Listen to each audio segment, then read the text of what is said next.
हमारे छात्रों की गूंज के इंचार्ज हुसैन सुल्तानिया जी, हमारे साथी इमरान मंसूरी जी प्रदेश में पार्टी के सचिव भी हैं, हमारे वाइस चेयरमैन साहब शाहनवाज मलिक साहब, जाफर भाई के लिए एक बार जोर पर तालियां बजाई। हमारे जिलाध्यक्ष हमने माइनॉरिटी में जिलाध्यक्ष बनाया है, तो इनका भी प्रोग्राम हम लोग जल्दी करेंगे।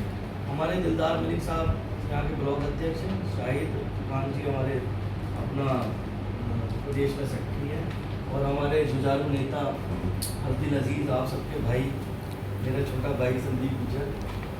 आज जो हम यहाँ पे एकत्रित हुए हैं, इकट्ठे हुए हैं, उसका जो मकसद है, यहाँ पे मैं जो देख रहा हूँ तकरीबन यहाँ पे सारे 18, 20 साल, 25 साल, 21 साल के, 30 साल के एज के सारे बच्चे बैठे हैं। किसी ने 10th की है, किसी ने +2 की है, किसी ने शायद ग्रेजुएशन की होगी, तो सभी पढ़ाई से गुजर रहे हैं। ये जो पैम्फलेट है, जो भाई ने कहा ये पैम्फलेट नहीं है, ये बड़ी अच्छी चीज़ है और इसको पढ़ना चाहिए हम लोग। देश की शिक्षा व्यवस्था ICU में है।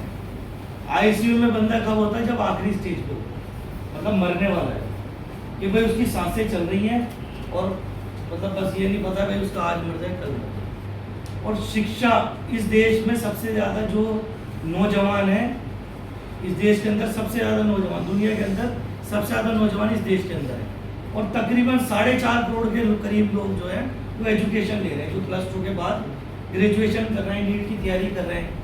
तो अब उनके साथ एक बंदा +2 करता है, उसके बाद वो फिर नीट की तैयारी करता है।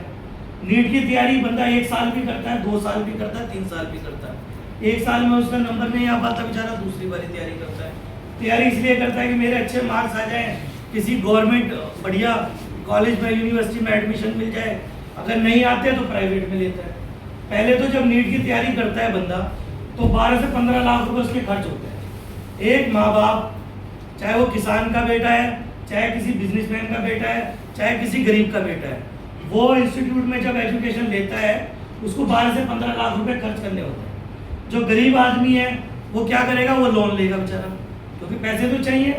कोई भी एजुकेशन संस्थान ऐसा नहीं है कि जो हमें फ्री में पढ़ा दे। तो जब वो वहाँ पे एडमिशन लेता है, अपने घर पे लोन लेता है, उसके बाद 1 साल तैयारी करता है। जब तैयारी करने के बाद एग्ज़ाम देता है, उसके अगले दिन खबर आती है कि भाई हमारा तो पेपर लीक हो गया। उसके 12-15 लाख रुपए उसकी रद्दी हो गई। फिर जो बेचारे ने 18 घंटे, 17 घंटे बैठ के पढ़ाई की है, वो भी रद्दी हो गई। तो फिर वो क्या करेगा? सुसाइड ही करेगा ना। उसके माँ बाप क्या करेंगे? सुसाइड करेंगे।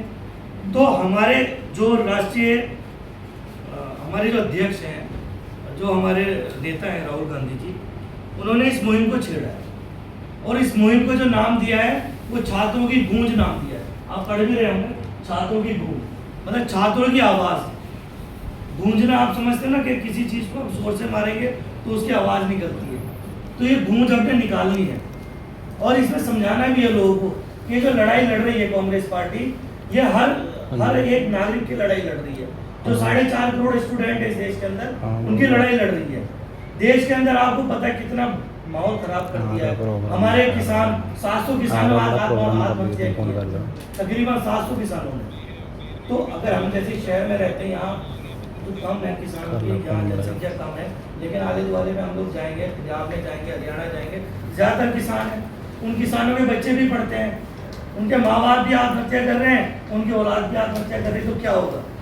ये सरकार हमें ये कह के आई थी कि हम हर साल 2 करोड़ रोजगार देंगे, 2 करोड़ नौकरियां देंगे। आप इनसे सवाल करो कि आपको कितनी नौकरियां मिली है, कितना रोजगार मिला है, कितनी शिक्षा मिली है, कौन से संस्थान फ्री किए हैं?